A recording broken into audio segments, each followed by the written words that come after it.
So hey guys, welcome back in a new video. तो guys, आपको पता है फिफ्थ सेमेस्टर में हमारी मेडिसिनल केमिस्ट्री चल रही है। तो इसके हम यूनिट 1 करा रहे हैं। तो यूनिट 1 में भी हमारा चैप्टर नंबर 1 जो कि एंटी हिस्टामिनिक एजेंट ये कंप्लीट हो चुका है। एंड हम देख रहे थे अब सेकंड चैप्टर जो कि एंटी न्यूप्लास्टिक एजेंट। अब एंटी न्यूप्लास्टिक एजेंट वो ड्रग होती हैं जो कैंसर को ट्रीट करती हैं। आप पढ़ चुके हो। तो इसका हमने क्लासिफिकेशन देखा। तो क्लासिफिकेशन 5 कैटेगरी में था। फर्स्ट था एल्काइलेटिंग एजेंट, सेकंड था एंटी मेटाबोलाइट, थर्ड था एंटीबायोटिक, फोर्थ था प्लांट प्रोडक्ट एंड फिफ्थ था मिसलेनियस। तो alkylating agent and anti metabolite already हम कवर कर चुके हैं। अब आज की इस वीडियो में हम बात करने वाले हैं एंटीबायोटिक, प्लांट प्रोडक्ट और मिसलेनियस। यानी कि कहने का मतलब यह है आज आपकी यूनिट नंबर 1 कंप्लीट हो जाएगी। ठीक है, तो शुरू करते हैं चलो वीडियो को। तो भाई जैसे आपको पता है ये जितनी भी ड्रग्स हम पढ़ रहे हैं अभी, तो ये सारी एंटी न्यूप्लास्टिक एजेंट्स के अंदर आ रही हैं। ठीक है, तो मतलब ये सारी ड्रग कहीं ना कहीं कैंसर को ट्रीट करने में काफ़ी यूजफुल होंगी। ठीक है, तो ऑलरेडी हम दो ड्रग जैसे anti alkylating agent and anti metabolite तो दोनों कवर कर चुके हैं। आज ये तीनों आज की वीडियो में कवर हो जाएंगे। तो फर्स्ट स्टार्ट करते हैं हम एंटीबायोटिक्स से। अब एंटीबायोटिक्स आपने ज़रूर सुना होगा एंड खाए भी होंगे। जैसे आपको फीवर वीवर हो जाता है हाई, तो डॉक्टर्स एंटीबायोटिक को कॉम्बिनेशन में देता है ड्रग्स के। ठीक है ना। बट दैट टाइम अब देखा गया है कि जो भी स्टडीज़ हमारे साइंटिस्ट वगैरह करते हैं, अब देखा गया है जो एंटीबायोटिक है, ठीक है, एंटीबायोटिक इनका जो एक्शन है वो कैंसर को ट्रीट करने में भी पाया गया है। मतलब ये कहीं ना कहीं कैंसर को भी ट्रीट कर सकते हैं, कैंसर को प्रिवेंट कर सकते हैं कैंसर को होने से। ठीक है, अब वो करेंगे कैसे हम इसको देखेंगे इसके मोड ऑफ एक्शन में। अब समझिए थोड़ा। Some antibiotic are recently recognize as anti neoplastic agent, वही बात है। Anti cancer antibiotics are the drugs that affect DNA synthesis by causing breakage of DNA strand. मतलब क्या होगा, जो हमारी एंटी कैंसर एंटीबायोटिक्स होंगी वो ऐसी ड्रग होंगी जो कि डीएनए की सिंथेसिस में ब्रेकेज कर देंगी। अब देखो, आप सबको पता है डीएनए हमारा डबल डबल हेलिकल स्ट्रक्चर यानी कि डबल स्ट्रैंड होता है। तो इसमें जो कहीं ना कहीं ये हमारे बहुत सारे प्रोटीन्स जो भी लगे रहते हैं इसमें, thymine, guanine, adenine, further further, तो इसी में कहीं ना कहीं ब्रेकेज आ जाएगा। मतलब इस स्ट्रैंड में ही कहीं ना कहीं ब्रेकेज दिला देगा कौन, एंटीबायोटिक। अब जब हमारा डीएनए ही सिंथेसाइज नहीं हो पाएगा तो वहाँ पर सेल डिवीजन नहीं हो पाएगा, और सेल डिवीजन नहीं हो पाएगा तो नई सेल नहीं ग्रो हो पाएंगी, तो वहाँ पर हमारा कैंसर प्रिवेंट हो जाएगा। ठीक है, अब इसकी ड्रग्स देख लीजिए जो भी क्लासिफिकेशन में ऑलरेडी हम पढ़ चुके हैं।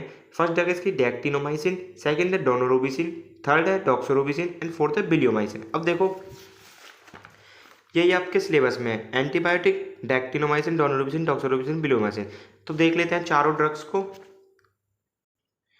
देखो गाइस, मैं एक बात बताता हूँ, ये जो एंटीबायोटिक वाली ड्रग्स हैं ये पेपर में कभी नहीं आती है और ना ही इस बार भी आएंगी। ठीक है, तो क्योंकि एक तो बात तो है इनका स्ट्रक्चर जो है बहुत ही ज़्यादा बड़ा हो जाता है इनका स्ट्रक्चर। ठीक है, एंड सेकंड बात ये है कि देखो जो हमने एंटी हिस्टामिनिक एजेंट पढ़ा था, दो क्वेश्चन इसमें से पक्के आते ही आते हैं। या तो H1 एंटागोनिस्ट पूछेगा या H2 एंटागोनिस्ट पूछा था, क्योंकि इसमें डाइफेनाइहाइड्रामिन क्लोराइड एक इसकी है एंड एक ये प्रोमेथाजिन हाइड्रोक्लोराइड एक ट्रिपोलोडीन, तीन की तो सिंथेसिस है, एक सिमेटिडीन की भी सिंथेसिस है। तो इसमें से बनेगा ही बनेगा क्वेश्चन, H1 एंटागोनिस्ट या H2 एंटागोनिस्ट कोई से बन सकता है। एंड एक क्वेश्चन बनता है आपका एल्काइलेटिंग एजेंट से, या तो वो एल्काइलेटिंग एजेंट में मैग्लोराथिमिन पूछेगा या एंटी मेटाबोलाइट में मर्केप्टोप्यूरिन। ठीक है, यहाँ पर मेथोट्रेक्सेट भी है। तो मतलब एंटी मेटाबोलाइट और एल्काइलेटिंग एजेंट में ही से ही क्वेश्चन आएगा, इनमें से तीनों में से कोई क्वेश्चन नहीं आएगा। बस आ सकता है तो 2 नंबर में आ सकता है, जैसे मोड ऑफ एक्शन बताइए एंटीबायोटिक का। तो मोड ऑफ एक्शन तो आप ऑलरेडी यहाँ पर पढ़ चुके हो, बट एक बार सारी ड्रग्स को देख लीजिए। फर्स्ट ड्रग है हमारी डेक्टिनोमाइसिन। तो इसका मोड ऑफ एक्शन वही होगा, dactinomycin bind to double strand of DNA that inhibit DNA function, यानी कि उससे डीएनए जो डबल स्ट्रैंड होता है उससे बाइंड होगा, उसमें कुछ ब्रेकेज लाएगा एंड डीएनए फंक्शन को इनहिबिट कर देगा। इसके यूजेज क्या होने वाले हैं, treat solid tumours in children and uterus cancer. जो हमारे बच्चों में एक ट्यूमर, सॉलिड ट्यूमर हो जाता है ना, उसको ट्रीट करता है, एंड जो यूटेरस कैंसर होता है उसको भी ठीक करता है। हेल्प इन रीनल ट्रांसप्लांट, जो किडनी ट्रांसप्लांट होते हैं उसमें भी काफ़ी हेल्पफुल है डेक्टिनोमाइसिन। सेकंड ड्रग है हमारी एंथ्रासाइक्लिन एंटीबायोटिक। अब देखो एंथ्रासाइक्लिन एंटीबायोटिक में हमारी ड्रग्स आती है कौन कौन सी, डोनोरोबिसिन और डॉक्सोरोबिसिन। अब ये वाली ड्रग होंगी क्या, देखो this interact with enzyme which involve in copying DNA during the cell cycle, they inhibit cell growth and act as a anti neoplastic agent. अब ये एंथ्रासाइक्लिन एंटीबायोटिक क्या करेंगी, जो भी हमारा मतलब एक एंजाइम होता है जो हमारे डीएनए को कॉपी करने में रेस्पॉन्स करता है, मतलब डीएनए की कॉपी में काफ़ी अहम रोल निभाता है। तो ये उसी एंजाइम को इनिबिट कर देंगे कौन, एंथ्रासाइक्लिन एंटीबायोटिक। अब दो ड्रग है इसकी, डोनोरोबिसिन डॉक्सोरोबिसिन, दोनों का मैकेनिज्म सेम होगा। This drug interact with topoisomerase second enzyme and inhibit DNA translation. अब देखो ये जो टोपोआइसोमेरेज सेकंड एंजाइम है, ये एंजाइम ही हमारी डीएनए की फर्दर कॉपी में रेस्पॉन्सिबल होता है। तो इसी एंजाइम को ये इनिबिट कर देते हैं ये ड्रग्स। यूज इसके वही हो जाएंगे, leukaemia, lymphatic leukaemia, solid cancer, breast cancer, इन सबको ट्रीट करेगा। And third and last drug आती है हमारी bleomycin. Bleomycin mode of action वही हो जाएगा, डीएनए के स्ट्रैंड में जाकर ब्रेकेज कर देंगे। And use to treat cancer of neck, breast, penis, एरेस्टा, मतलब नेक के कैंसर, ब्रेस्ट के कैंसर, पेनिस के कैंसर में ट्रीट करते हैं।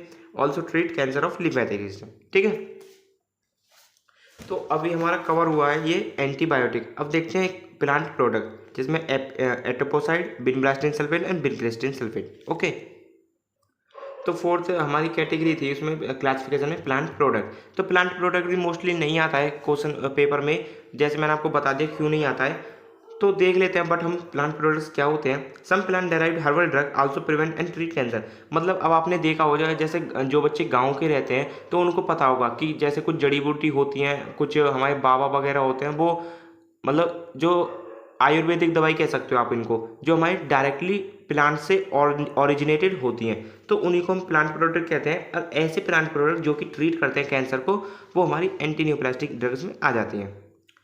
Synthetic anti-cancer drugs have many side effects and so toxicity. So to avoid this problem, plant-derived herbal drugs are widely used to treat cancer. मतलब अब जैसे हमने पीछे पढ़ी थी एंटी कैंसर ड्रग्स, वो हम क्यों नहीं दे रहे थे ज़्यादा, क्यों? क्योंकि जो वहाँ पर उसके साइड इफ़ेक्ट बहुत ज़्यादा थे। जो वहाँ कैंसरस सेल के अदर सेल चारों तरफ थी, उनको भी वो कहीं ना कहीं डैमेज कर रहे थे एंड वहाँ पर कोई ना कोई टॉक्सिसिटी फैला रहे थे।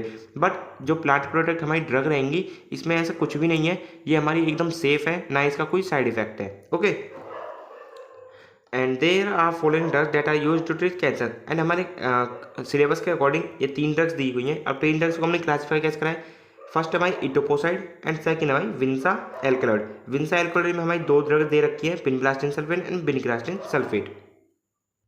सो इसमें फर्स्ट ड्रग है इटोपोसाइड। इटोपोसाइड देखते हैं। Etoposide is a semi synthetic glycoside, मतलब एक ग्लाइकोसाइड का ही एक फॉर्म है। It is a chemotherapy medicine that have anti tumour activity and treat various cancer. मतलब इसमें एक कीमोथेरेपी मेडिसिन है ये, एंड इसमें कुछ एंटी ट्यूमर एक्टिविटी भी होगी जो कि कैंसर को ट्रीट करेंगी। इसका मोड ऑफ एक्शन देखिए, it form complex with topoisomerase second enzyme and break double strand of DNA. मतलब जो हमारा एंजाइम था जो कि रेस्पॉन्सिबल था डीएनए की कॉपिंग करने में, टोपोआइसोमेरेज सेकंड, ये उसी के साथ एक कॉम्प्लेक्स बना लेंगे एंड वहाँ पर जो डीएनए का डबल स्ट्रैंड होगा उसमें ब्रेकेज कर देंगे। So DNA synthesis stop and cell death. तो डीएनए की सिंथेसिस रुक जाएगी एंड सेल वहाँ पे मर जाएगी। यूजेज होने वाले लंग कैंसर को, टेस्टिकुलर कैंसर को ट्रीट करेगी एंड ल्यूकेमिया को भी ट्रीट करेगी। ठीक है, अब देखते हैं अपनी नेक्स्ट कैटेगरी जो कि विंसा एल्कलॉइड। विंसा एल्कलॉइड में 2 ड्रग आते हैं, vinblastine sulphate and vincristine sulphate. तो दोनों का मोड ऑफ एक्शन सेम रहने वाला है, यूजेज सेम रहने वाले हैं। विंसा एल्कलॉइड है क्या? दिस एल्कलॉइड आइसोलेटेड फ्रॉम विंसा रोजिया लिन। तो एक हमारा फ्लावर होता है विंसा रोजिया लिन, उससे हमारा आइसोलेट किया जाता है विंसा एल्कलॉइड। अब विंसा एल्कलॉइड से हमारी 2 ड्रग बनती हैं, vinblastine sulphate and vincristine sulphate. ठीक है, तो vinblastine sulphate is an anti neoplastic, मतलब हमको दोनों ड्रग आएगी तो दोनों में यही लिख देना, vincristine sulphate and vinblastine sulphate is an anti neoplastic agent. Mode of action देख लीजिए दोनों ड्रग का। This drug bind specially with tubulin protein present in the microtubules of cell and finally block the cell division. अब ये वाली drugs क्या करती हैं, जो कि जो हमारे सेल्स में माइक्रोट्यूब्यूल्स होते हैं, उनमें जो प्रोटीन रहती है ट्यूबुलिन, उसके साथ ये बाइंड हो जाती हैं और वहाँ पे एक कॉम्प्लेक्स फॉर्म कर लेती हैं, जिससे आगे सेल डिवीजन नहीं हो पाता है। ओके, यूजेस के ब्रेस्ट कैंसर को, लिम्फोसाइटिक कैंसर को एंड ल्यूकेमिया कैंसर को ठीक करेगा एंड टेस्टिकुलर ट्यूमर को भी ठीक करेगा। तो ये दोनों ड्रग का है, आप सेम है देख लेना। एंड अब हम बताते हैं हमारी लास्ट एंड ये वाली लास्ट कैटेगरी जो कि है मिसलेनियस। अब गाइस देखो, एंटीबायोटिक और प्लांट प्रोडक्ट के जितनी भी ड्रग हैं ये कभी नहीं आती हैं और मुश्किल से नहीं आएगी इस बार भी। अब आप सोचोगे इनका स्ट्रक्चर क्यों नहीं बताया। स्ट्रक्चर गाइस इनका बहुत ही ज़्यादा बड़ा हो जाता, आप इनका स्ट्रक्चर ना करके आप इनकी मरकैप्टोप्यूरिन और मेथोट्रेक्सेट की सिंथेसिस याद करिए, ठीक है ना। सो हमारी लास्ट कैटेगरी आती है मिसलेनियस। मिसलेनियस में 2 ड्रग है हमारी, सिस्प्लाटिन और दूसरी आगे देखेंगे। तो सिस्प्लाटिन का आप स्ट्रक्चर देख लीजिए, प्लेटिनम रहेगा, इससे 4 बॉन्ड रहेंगे, 2 क्लोरीन के 2 अमोनिया के।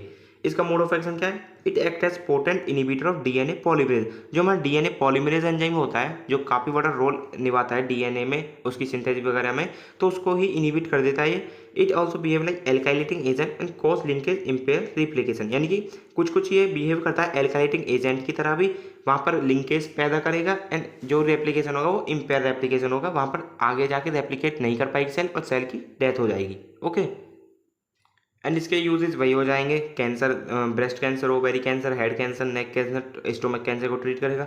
एंड सेकंड लगाते हैं मिटोटेन। मिटोटेन का देख लीजिए, 2 बेंजीन रहेंगे, 2 क्लोरीन रहेंगे, एंड CH, ठीक है। मोड ऑफ एक्शन इसका, it actual mode of action is unknown but it believe that it can change peripheral metabolism of steroid and directly suppress the adrenal contract. तो इसका जो actual mode of action है वो unknown है, but थोड़ा थोड़ा देखा गया है जो कि हमारे स्टेरॉइड होते हैं एड्रेनल कॉन्टैक्ट्स को, जो हमारे एड्रेनल कॉर्टेक्स होता है उसको ही ये सप्रेस कर देते हैं ड्रग, ठीक है। यूज इसके, it is use to treat adrenocortical carcinoma and Cushing syndrome. तो जो हमारे एड्रेनल कॉर्टेक्स में कैंसर होता है उसको ट्रीट करता है। एंड एक कसिंग सिंड्रोम, कसिंग सिंड्रोम क्या है? Over production of cortisol by adrenal gland, मतलब जो एड्रेनल ग्लैंड से हमारे कॉर्टिसोल सिक्रीट होते हैं वो जब ज़्यादा मात्रा में होने लग जाते हैं तो हम ये ड्रग्स मिटोटेन यूज़ करते हैं, ठीक है। तो गाइस ये आपकी यूनिट नंबर 1 आज फिनिश होती हुई यहाँ तक पूरा कंप्लीट हो चुका है। अब जल्दी हम सेकंड यूनिट नंबर 2 स्टार्ट करेंगे। एंड ये इसके नोट्स हम ऑलरेडी व्हाट्सएप ग्रुप और टेलीग्राम ग्रुप पर शेयर कर चुके हैं, तो आप देख लेना एंड उसमें ज्वाइन नहीं हुआ है तो ज्वाइन हो जाना जल्दी ही। एंड जल्दी हम नेक्स्ट वीडियो लाएंगे, नेक्स्ट यूनिट स्टार्ट करेंगे, ठीक है। तो चैनल को सब्सक्राइब कर दीजिए आप जल्दी जल्दी एंड शेयर करिए अपने फ्रेंड्स के साथ। तो तब तक के लिए टेक केयर, बाय बाय।